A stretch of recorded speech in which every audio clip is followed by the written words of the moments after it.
Arnaud Montebourg, Yves Gégaud, bonjour.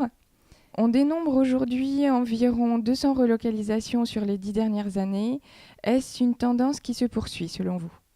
Écoutez, moi, je pense que nous sommes dans un début de retournement. En tout cas, c'est ce que nous espérons, qu'au fond, la grande vague des délocalisations, de la recherche du pays low cost pour fabriquer le moins cher, a trouvé ses limites et que pour des raisons à la fois éthiques, environnementales, mais aussi des raisons de survie de l'économie des pays concernés, il y a une prise de conscience des chefs d'entreprise qu'il faut produire à proximité de l'endroit où on vend et que la relocalisation ou le développement ou le renouveau industriel sera la tendance des années qui viennent. C'est la bonne analyse. Le monde se rétrécit. Les guerres commerciales ou monétaires sont en train d'amener finalement ceux qui tiennent les centres de décision à vouloir mettre leurs œufs dans différents paniers, ne pas être dans un continent atelier du monde forcément, mais se rapprocher de leur marché et de leurs consommateurs. Deuxièmement, la question de l'émergence des pays émergents, asiatiques notamment, a été assez tranchée par des hausses massives de salaires. Donc la compétitivité prix n'est plus l'argument. Et en revanche, la compétitivité délai, c'est-à-dire le transport, le coût du transport, le délai d'acheminement du produit, est un handicap maintenant pour ce qu'on appelle les petites séries. Selon une enquête B2B achat, 12% pensent qu'acheter Made in France égale une contrainte coût et 54% n'intègrent pas le Made in France dans leurs critères d'achat. Quel argument opposer à ces sceptiques et qu'avez-vous envie de dire aux acheteurs pros pour les convaincre?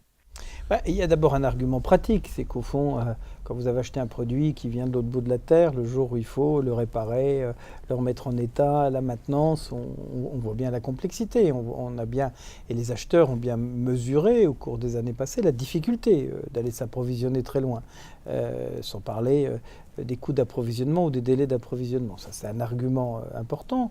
Le second argument, c'est que les acheteurs en B2B, ils sont aussi des consommateurs dans leur tête, qu'ils ont aussi les mêmes réflexes, qu'ils travaillent aussi dans des entreprises et qu'au fond, ce grand combat pour la production de proximité, pour la production en France, pour le patriotisme économique, concerne tout le monde.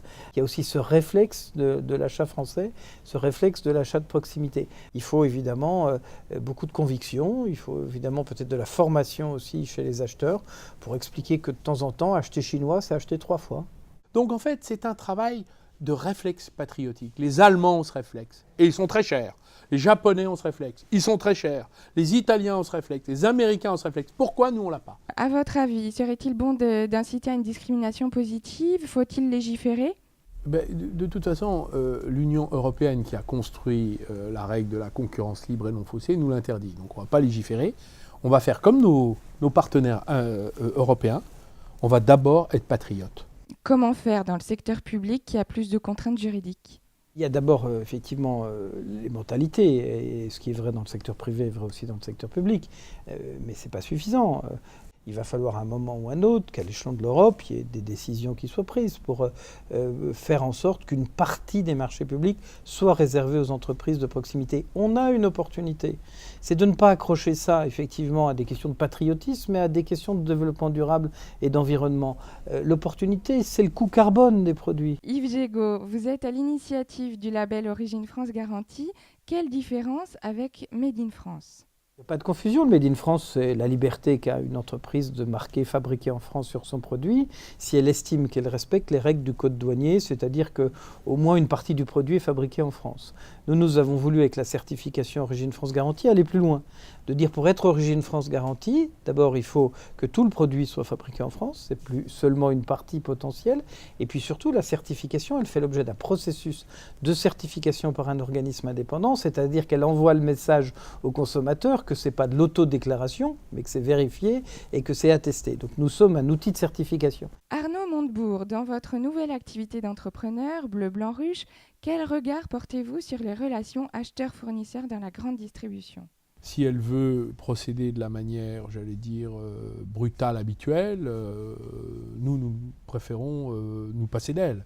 Si elle veut ouvrir finalement à finalement un partage de valeur, hein, c'est-à-dire parce que nous rémunérons d'abord l'apiculteur, hein, il y a le distributeur, mais l'apiculteur d'abord. Donc ce choix-là, c'est un arbitrage où la question des marges excessives de la grande distribution se pose, c'est normal. Donc c'est intéressant de voir comment la grande distribution va se positionner par rapport à ça. Donc moi j'en appelle au directeur d'achat, ayez le réflexe patriotique. Vous verrez, vous trouverez de quoi satisfaire vos besoins, y compris de lever vos contraintes. Mais il faut travailler avec les entreprises qui peuvent répondre à la demande. Il y en a plein partout qui ne demandent que ça. Donc il faut les mettre à l'aise. Il ne faut pas leur taper dessus. Il ne faut pas les culpabiliser. En demandant, la grande distribution à une époque demandait à ses sous-traitants dans l'agroalimentaire de délocaliser en Chine. Puis maintenant, elle leur demande des circuits courts. Donc tout a changé.